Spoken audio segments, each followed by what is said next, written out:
In early February 2026, according to the Financial Times, Chinese President Xi Jinping's words resurfaced in state media, calling for the yuan to become what he described as a powerful currency with global reserve currency status.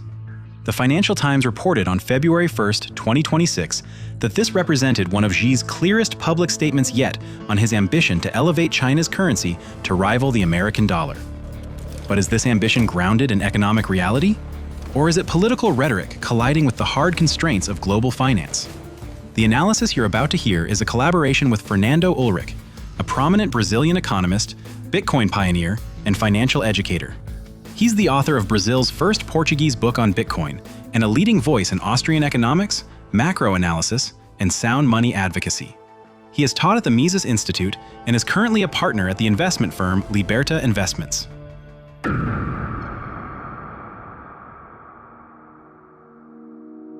According to the Financial Times, these comments originally appeared in a 2024 speech by President Xi, but they were republished in Xi, the Communist Party's flagship ideological journal, on January 31st of this year.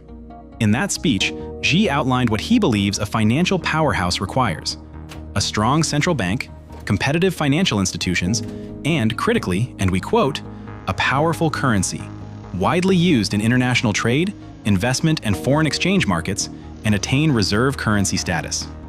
The timing matters. This message comes as global markets are actively questioning their reliance on the dollar. Trade tensions between Washington and Beijing continue. The dollar weakened in early 2026, and central banks around the world have been quietly diversifying their reserve holdings away from dollar dominance. So Beijing is making its move. But can China actually deliver on this vision?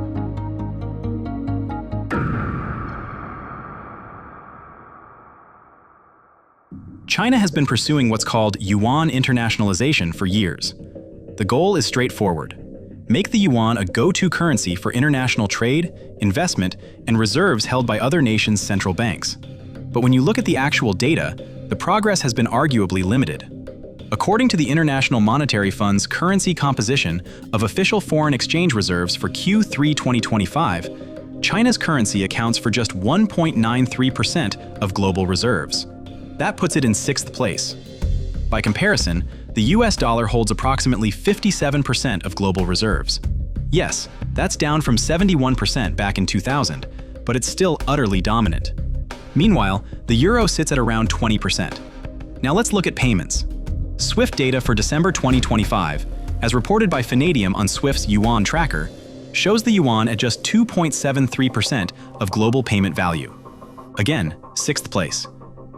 And here's something critical. Much of the yuan's so-called international use is actually tied to Hong Kong, which handles approximately 75% of all offshore yuan settlements.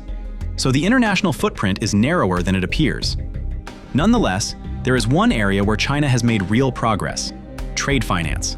The yuan became the 2nd largest currency in trade finance starting in December 2025. But even here, we still need context. Overall trade finance remains heavily dollar-dominated, at around 80%.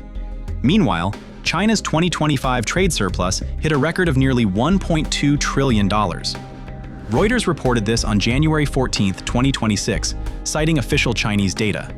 That surplus was driven largely by Chinese exports rerouting around the United States to avoid tariffs, a strategic adaptation, but not evidence of currency dominance.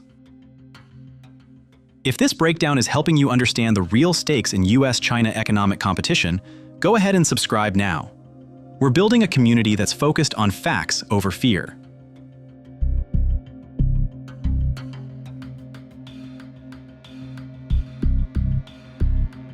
So why is there such a gap between China's stated ambition and actual adoption of the yuan? Analysts point to structural barriers, fundamental obstacles that Beijing has not been willing to overcome. Achieving full reserve currency status requires 3 things: an open capital account, free capital flows, and a floating exchange rate. China has not taken any of these steps. The US Treasury's January 2026 report on major trading partners noted what it called China's relative lack of transparency around its exchange rate policies and practices.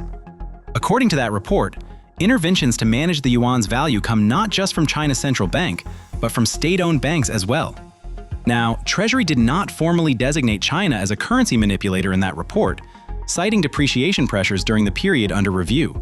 But the concern about control and opacity remains. Chinese officials have pushed back on accusations of deliberate currency weakening. According to the Financial Times, People's Bank of China Vice Governor Zhou Lan stated last month that there is no intent to use a weaker yuan for trade advantage. Officials stress they're focused on stability, not competitive devaluation.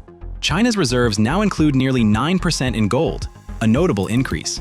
Some have speculated Beijing might back the yuan with gold to boost confidence, but that's unlikely. Why?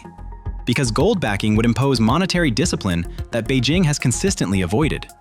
And besides, the United States holds far more gold reserves anyway. So we're left with a contradiction. China wants reserve currency status, but it's unwilling to accept the financial openness and market discipline that status requires.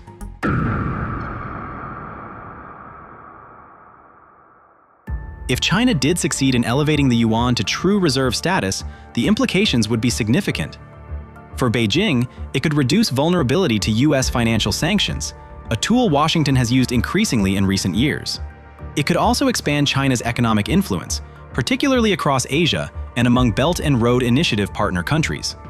For the United States, dollar dominance has long provided two major benefits: low borrowing costs for the federal government and geopolitical leverage through the global financial system. Erosion of that dominance could raise those borrowing costs and diminish American influence.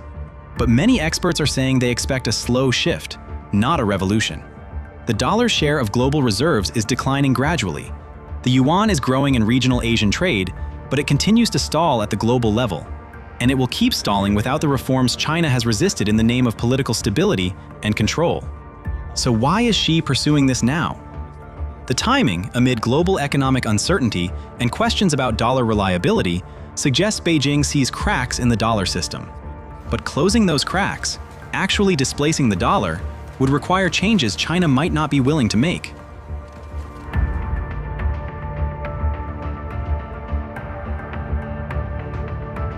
Do you think the yuan represents a genuine long-term threat to dollar dominance? Or will China's political controls and lack of financial transparency keep the yuan contained as a regional currency? Drop your thoughts in the comments below. If this video clarified the issue for you, hit that like button, share it, and subscribe for more investigative explainers that cut through the noise. This video is for informational purposes only and does not constitute financial, investment, or legal advice. All claims presented are based on publicly reported sources as cited in this video. Views expressed represent the analysis presented and are not official positions. If this investigation raised questions that deserve deeper answers, you'll find much more work like this on the Big Picture Originals platform. Become a member and get full access to all our exclusive content. Start with History of Communism, the most comprehensive deep dive ever produced on this ideology, tracing its roots from Marx to Lenin, Stalin, Mao, and beyond, with contributions from leading scholars from Cambridge, Oxford, and other top institutions. This is the full intellectual and political anatomy of an idea that influenced and keeps influencing the modern world. Click the link in the description or scan the QR code and unlock your access.